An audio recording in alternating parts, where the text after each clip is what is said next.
World info set के मौजूद दोस्तों अस्सलाम वालेकुम। उम्मीद करते हैं कि आप जहां पर भी होंगे खैर आफियत से होंगे। आज की वीडियो में हम एक ऐसी कौम का जिक्र करने जा रहे हैं जिसको अपने आप पर बहुत ज़्यादा गुमान था। ये नहायत ही ताकतवर और कद्दावर थे। इनका ख्याल था कि हमें कोई नहीं हरा सकता और हमारा कोई कुछ नहीं बिगाड़ सकता।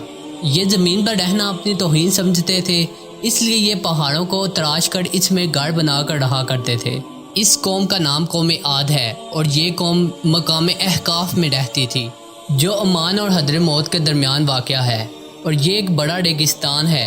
इनका नसब आद बिन ओस बिन अर्म बिन साम बिन नू से मिलता है। ये लोग नहायत ही बद अमाल और बुद्ध परस्त थे। रब ने इनकी हिदायत के लिए हज़रत हूद अलैहिस्सलाम को भेजा। इन्होंने इनको हिदायत यकता की तरफ बुलाया, मगर ये ना माने और बुत परस्ती पर अड़े रहे। इन्होंने इन्हें बूढ़ा भला कहना शुरू कर दिया। ये कुरान पाक की सूरह अल-अराफ पारा नंबर 8 आयत नंबर 75 में इरशाद होता है, क्या तुम हमारे पास इसलिए आए हो कि हम अल्लाह की इबादत करें और जिन चीज़ों की इबादत हमारे बाप दादा किया करते थे इन्हें छोड़ दें? अगर तुम सच्चे हो तो ले आओ वो अजाब जिसकी तुम हमें वाइदे सुनाते हो।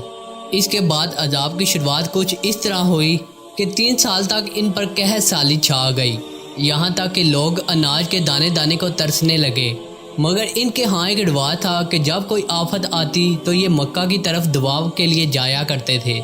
इन्होंने एक ग्रुप तैयार किया और मक्का की तरफ रवाना कर दिया। इस ग्रुप में एक मरसद बिन साद नामी एक शख्स भी मौजूद था जो मुसलमान हो चुके थे, मगर इन्होंने अभी तक जाहिर नहीं किया था।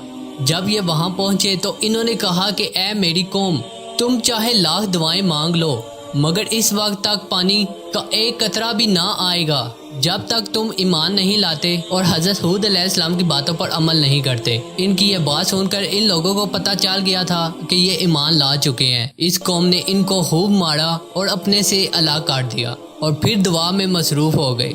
देखते ही देखते इनके सामने 3 बादल नुमादार हुए।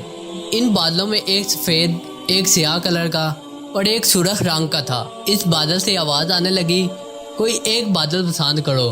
तो इन्होंने काला बादल पसंद किया और इन्होंने कहा कि शायद ये बादल बरसाएगा, और ये बादल इनकी बस्ती की तरफ रवाना हो गया।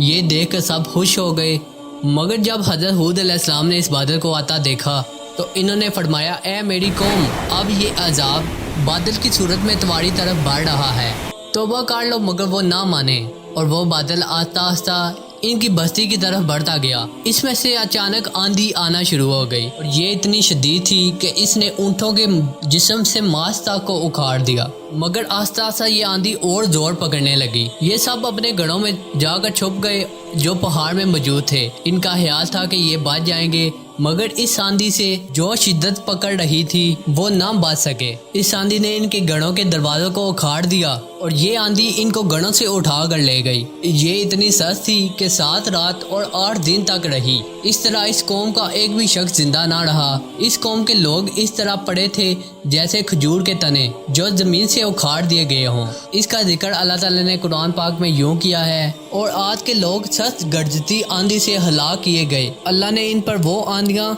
लगातार 7 दिन और 8 रातें पूरी कुव्वत के साथ मुसल्लत कर दी। तो तुम इन लोगों को इन दिनों और रातों में यूं बिछाड़े हुए देखते गोया कि वो गिरी हुई खजूरों के सूखे तने। तो क्या तुम इनमें से किसी को बचा हुआ देखते हो? फिर रात की तरफ से काले रंग के परिंदे नमदार हुए जिन्होंने इनकी लाशों को उठाकर समंदर में फेंक दिया। इस वाक़े के बाद हज़रत हूद अलैहिस्सलाम और जो लोग इनके साथ ईमान ला चुके थे इनको लेकर मक्का की तरफ हिजरत कर गए और अपनी ज़िंदगी के आखिरी वक्त तक वहीं पर रहे। उम्मीद करते हैं कि आपको वीडियो अच्छी लगी होगी। इस वीडियो को लाइक कर दें और अपने करीबी दोस्तों के साथ शेयर कर दें ताकि उनके इल्म में भी इजाफा हो सके। मिलते हैं अगली वीडियो में, तब तक के लिए अल्लाह हाफिज़।